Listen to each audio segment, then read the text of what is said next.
ಎಲ್ಲರಿಗೂ ನಮಸ್ಕಾರ. ಇವತ್ತು ಒಂದು ಒಳ್ಳೆ ಅದ್ಭುತವಾದ ಒಂದು ಉಪ್ಸಾರು ಮಾಡ್ಕೊಳ್ಳೋಣ. ಉಪ್ಸಾರೇ ಬೇರೆ ಟೇಸ್ಟು, ಬಸ್ಸಾರೇ ಬೇರೆ ಟೇಸ್ಟು. ಉಪ್ಸಾರು ಅದಕ್ಕೂ ಕಂಪೇರ್ ಮಾಡೋಕ್ಕಾಗಲ್ಲ. ಇದು ತುಂಬಾ ಚೆನ್ನಾಗಿರುತ್ತೆ. ನಾವು ಇವತ್ತು ಮಾಡ್ತಾ ಇರೋದು ಉಪ್ಸಾರು. ತೊಗರಿಬೇಳೆ ಮತ್ತು ಹೆಸರು ಕಾಳು ಎರಡು ಸೇರಿ 1/4 kg ಅಷ್ಟು ಚೆನ್ನಾಗಿ ತೊಳೆದು ಇಟ್ಕೊಂಡಿದ್ದೀನಿ. ನಾನಿಲ್ಲಿ ಒಂದು ಕಟ್ಟು ಚಿಲ್ಕುರೆ ಸೊಪ್ಪು, ಒಂದು ಕಟ್ಟು ಸಬ್ಸಿಗೆ ಸೊಪ್ಪು ತೊಗೊಂಡಿದ್ದೀನಿ. ಈ ಸೊಪ್ಪು ತೊಳೆಯುವಾಗ ನಾವು ಅರಿಶಿನ ಒಂದು ಅರ್ಧ ಸ್ಪೂನು ಮತ್ತು ಉಪ್ಪು ಒಂದು ಹಿಡಿಯಷ್ಟು ಹಾಕಿ ಚೆನ್ನಾಗಿ ತೊಳ್ಕೊಳ್ಳೋದ್ರಿಂದ ಕ್ರಿಮಿ ಕೀಟಗಳಿದ್ದರೆ ಸತ್ತೋಗುತ್ತೆ. ಯಾವುದೇ ಸೊಪ್ಪಾಗಲಿ ನಾವು ಈ ರೀತಿನೇ ತೊಳ್ಕೊಳ್ಬೇಕಾಗುತ್ತೆ. ಒಂದು ಕುಕ್ಕರ್ಗೆ 1 ಲೀಟ್ರಷ್ಟು ನೀರು ಸೇರಿಸ್ಕೊಳ್ಳೋಣ.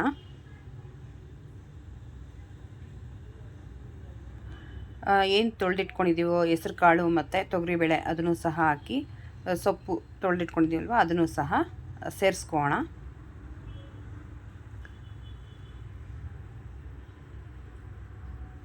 ರುಚಿಗೆ ತಕ್ಕಷ್ಟು ಉಪ್ಪು. ಇವಾಗ ಈ ಹಂತದಲ್ಲಿ ಹಾಕಿದ್ರೆ ಚೆನ್ನಾಗಿ ಹೊಂದ್ಕೊಳ್ಳುತ್ತೆ.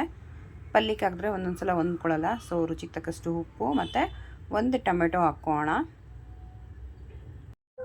ಖಾರದ ತಕ್ಕಷ್ಟು ಮೆಣಸಿನ್ಕಾಯಿ, ಸ್ವಲ್ಪ ನೀರು ಹಾಕಿ ಒಂದು ಚಿಕ್ಕ ಬೌಲಲ್ಲಿ ಇಡೋಣ. ಅದರಲ್ಲಿ ಹಾಕಿದ್ರೆ ಮಿಕ್ಸ್ ಆಗಿಬಿಡುತ್ತೆ, ತೊಗೊಳೋದು ಕಷ್ಟ. ಸೊ ಈ ರೀತಿ ಇಟ್ಕೊಂಡ್ರೆ ನಾವು ಈಸಿಯಾಗಿ ತೊಗೊಳ್ಬೋದು. ವಿಸಿಲ್ ಬರೋ ಅಷ್ಟರೊಳಗಡೆ ನಾವು ಸಾಂಬಾರಿಗೆ ಬೇಕಾಗಿರೋ ಮಸಾಲೆ ರೆಡಿ ಮಾಡ್ಕೊಳ್ಳೋಣ. ಒಂದು ಅರ್ಧ ಹಿಡಿಯಷ್ಟು ಕೊತ್ತಂಬರಿ ಮತ್ತು ಒಂದು ಸ್ವಲ್ಪ ಕರ್ಬೇವಿನ ಸೊಪ್ಪು, ಒಂದು ಮುಷ್ಟಿಯಷ್ಟು ಬೆಳ್ಳುಳ್ಳಿ ಇಲ್ಲ ಒಂದು ಗೆಡ್ಡೆ ಅಷ್ಟು ತೊಗೊಳ್ಳಿ. ಹುಣಸೆಹಣ್ಣು ಒಂದು ನಿಂಬೆ ಹಣ್ಣು ಗಾತ್ರದಷ್ಟು ಬೇಕಾಗುತ್ತೆ. ಮತ್ತು ಜೀರಿಗೆ ಒಂದು 2 ಸ್ಪೂನಷ್ಟು ಬೇಕಾಗುತ್ತೆ. ಮತ್ತು 1 ಸ್ಪೂನಷ್ಟು ಕಾಳು ಮೆಣಸು ಸಹ ಬೇಕು. ಇದಕ್ಕೆ ಒಂದು ಅಂಗೈ ಅಗಲ ಅಷ್ಟು ತೆಂಗಿನಕಾಯಿ ಸಣ್ಣ ಸಣ್ಣ ಚೂರು ಮಾಡಿ ಇಟ್ಕೊಳ್ಬೇಕು.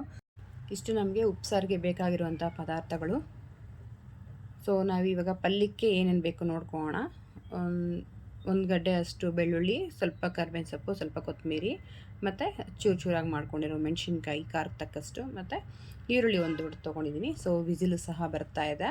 ಮುಂದೆ 2 ರಿಂದ 3 ವಿಸಿಲ್ ಬಂದರೆ ಸಾಕು. ಏಕೆಂದರೆ ಹೆಸರು ಕಾಳು ಹಾಕಿರೋದ್ರಿಂದ 1 ವಿಸಿಲ್ ಜಾಸ್ತಿ ಬೇಕು. ಇಲ್ಲಾಂದರೆ ಹೆಸರು ಕಾಳು ಅಷ್ಟು ಬೇಗ ಬೇಯಲ್ಲ. ನೋಡಿ, ನಾವು ಸಪ್ರೇಟಾಗಿ ಮೆಣಸಿನ್ಕಾಯಿ ಇಟ್ಟಿರೋದ್ರಿಂದ ಅದು ಸಹ ಚೆನ್ನಾಗಿ ಬೆಂದಿದೆ. ಸೊ ಈ ರೀತಿಯೇ ಇಟ್ಕೊಂಡು ಮಾಡ್ಕೊಳ್ಳಿ. ಒಂದೇ ಸಮ ಹಾಕಿದ್ರೆ ನಮಗೆ ಮಿಕ್ಸ್ ಆಗಿಬಿಟ್ರೆ ತೊಗೊಳೋದಕ್ಕೆ ಕಷ್ಟ ಆಗುತ್ತೆ. ಸೊ ಟೊಮೆಟೊನ ರುಬ್ಬಕ್ಕೆ ಸೈಡ್ಗೆ ಇಟ್ಕೊಂಡು ಈಗ ಸೊಪ್ಪನ್ನು ಸಹ ಸಪ್ರೇಟಾಗಿ ಈ ರೀತಿ ಬಗ್ಸ್ಕೊಳ್ಳೋಣ. ಸೊಪ್ಪು ಆದಮೇಲೆ ಮತ್ತು ನಾವು ಬೇಳೆನೂ ಸ್ವಲ್ಪ ಜಾಸ್ತಿ ಹಾಕಿದ್ವಲ್ಲ, ಸೊಪ್ಪಿನ ಪಲ್ಯಕ್ಕೆ ಸ್ವಲ್ಪ ಬೇಳೆ ಇದ್ದರೆ ಚೆನ್ನಾಗಿರುತ್ತೆ. ಸೊ ಸೊಪ್ಪನ್ನು ಸಹ ಬೇಳೆ ಜೊತೆ ತೆಗ್ದಿಡೋಣ. 1.5 ಸೌಟಷ್ಟು ನಾವು ಬೇಳೆ ಸಪ್ರೇಟಾಗಿ ಇಟ್ಕೊಳ್ಬೇಕಾಗುತ್ತೆ. ಇದು ಹೆಸರು ಕಾಳು ಮತ್ತು ಬೇಳೆ, ಯಾಕೆಂದರೆ ಇದು ನಾವು ರುಬ್ಕೊಳ್ಳೋದಿರುತ್ತೆ. ನೋಡಿ, ಉಪ್ಸಾರಿಗೆ ಏನೇನು ಬೇಕೋ ಅದೆಲ್ಲನೂ ಸಹ ರುಬ್ಕೊಳ್ಬೇಕು. ಮೆಣಸಿನ್ಕಾಯಿ ರುಬ್ಕೊಳಕ್ಕೆ ಹಾಕ್ಕೊಂಡಿದ್ದೀನಿ ಮತ್ತು ಹುಣಸೆಹಣ್ಣು, ಏನೇನು ಪದಾರ್ಥಗಳಂತ ಸಪ್ರೇಟಾಗಿ ತೆಗ್ದಿಟ್ಟಿದ್ವೋ ಅದನ್ನು ಸಹ ಹಾಕೋಣ. ಒಂದು 90% ಅಥವಾ ಅಷ್ಟು ರುಬ್ಕೊಂಡ್ರೆ ಸಾಕು. ಜಾಸ್ತಿ ಪೇಸ್ಟ್ ಮಾಡ್ಕೊಳ್ಳೋದು ಬೇಡ, ಅಥವಾ ಫುಲ್ ತರಿ ಇರೋದೂ ಸಹ ಬೇಡ. ಸ್ವಲ್ಪ ನೀರು ಹಾಕ್ಕೊಳ್ಬೇಕಾಗುತ್ತೆ, ಗಟ್ಟಿ ಇರಬೇಕು, ಚಟ್ನಿ ಥರ. ಸೊ ಸ್ವಲ್ಪ ಹಾಕ್ಕೊಳ್ಳಿ. ಮತ್ತು ರುಚಿಗೆ ತಕ್ಕಷ್ಟು ಸ್ವಲ್ಪ ಉಪ್ಪು ಹಾಕ್ಕೊಳ್ಳಿ. ಯಾಕೆಂದರೆ ಫಸ್ಟೇ ನಾವು ಉಪ್ಪು ಹಾಕಿದ್ವಿ, ಬೇಳೆಯಲ್ಲಿ ಉಪ್ಪು ಇರುತ್ತೆ. ಸ್ವಲ್ಪ ಹಾಕ್ಕೊಳ್ಳಿ. ನೋಡಿ, ಈ ರೀತಿ ಪೇಸ್ಟ್ ಆದರೆ ಸಾಕು.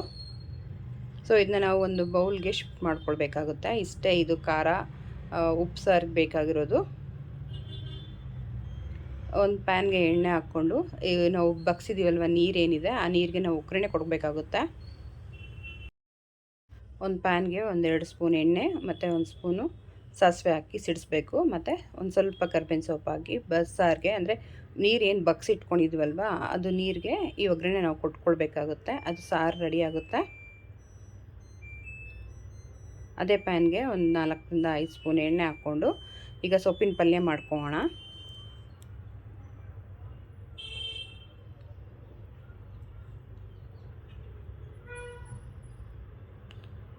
ಬೆಳ್ಳುಳ್ಳಿ ಒಂದು ಗೆಡ್ಡೆ ಅಷ್ಟು ಸಣ್ಣ ಸಣ್ಣಗೆ ಹಚ್ಚಿ ಅಥವಾ ಜಜ್ಕೊಂಡು ಹಾಕ್ಬೋದು.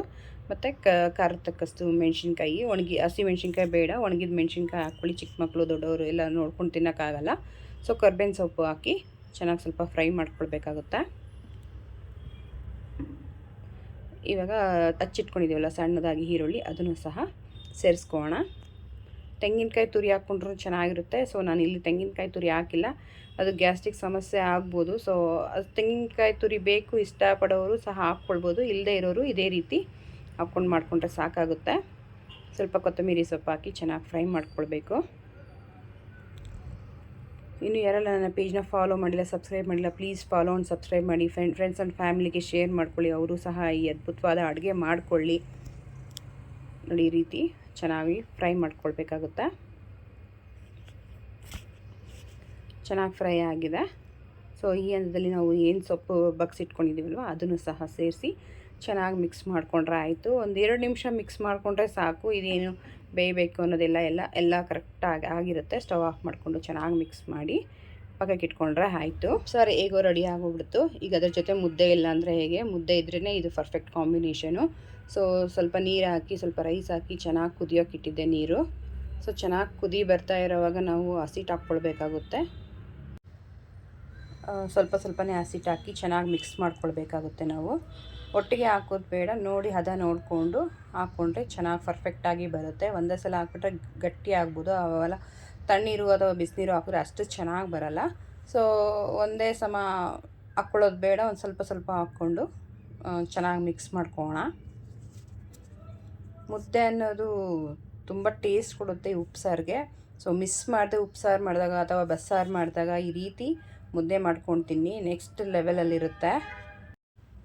ನಮಗೆ ಜ್ವರ ಬಂದಾಗ ಅಥವಾ ಬಾಯಿ ಕೆಟ್ಟಿರುವಾಗ ಈ ರೀತಿ ಒಂದು ಒಳ್ಳೆ ಮುದ್ದೆ ಮತ್ತು ಬಸ್ಸಾರು ಮಾಡಿಕೊಂಡ್ರೆ ಸಾಕು, ಅಷ್ಟು ರುಚಿ ಕೊಡುತ್ತೆ, ಅಷ್ಟು ಚೆನ್ನಾಗಿರುತ್ತೆ. ಬೇರೆ ಏನು ಬೇಡ ಅನಿಸುತ್ತೆ. ಹೊಟ್ಟೆ ತುಂಬ ಊಟ ಮಾಡ್ಬೋದು, ಬಾಯಿ ತುಂಬ ರುಚಿನೂ ಸಹ ಸಿಗುತ್ತೆ. ಸೊ ಈ ರೀತಿ ಚೆನ್ನಾಗಿ ಮಿಕ್ಸ್ ಮಾಡ್ಕೊಳ್ಬೇಕಾಗುತ್ತೆ. ನಾವು ಚೆನ್ನಾಗಿ ಎಲ್ಲೂ ಗಂಟಿಲ್ಲದೆ ಆಗಬೇಕು ಅಂದರೆ ನಾವು ಚೆನ್ನಾಗಿ ಮಿಕ್ಸ್ ಮಾಡ್ಕೊಳ್ಬೇಕು.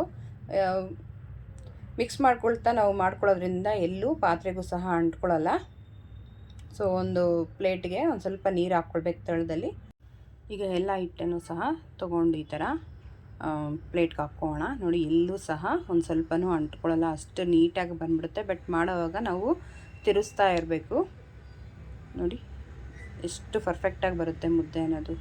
ತುಂಬಾ ಸುಲಭ. ನಾವು ಬೇರೆ ಅಡುಗೆ ಮಾಡೋದು ಎಷ್ಟು ಕಷ್ಟ ಅಂತ ಗೊತ್ತಿರುತ್ತೆ, ಬಟ್ ಇದು ಮುದ್ದೆ ಅನ್ನೋದು ಅಷ್ಟು ತುಂಬಾ ಸುಲಭ. 5 ನಿಮಿಷದಲ್ಲಿ ಆಗಿಬಿಡುತ್ತೆ. ಯಾರಿಗೆಲ್ಲ ಈ ರೀತಿ ಬಸ್ಸಾರು ಮತ್ತು ಮುದ್ದೆ ಇಷ್ಟ ಕಮೆಂಟ್ ಮಾಡಿ.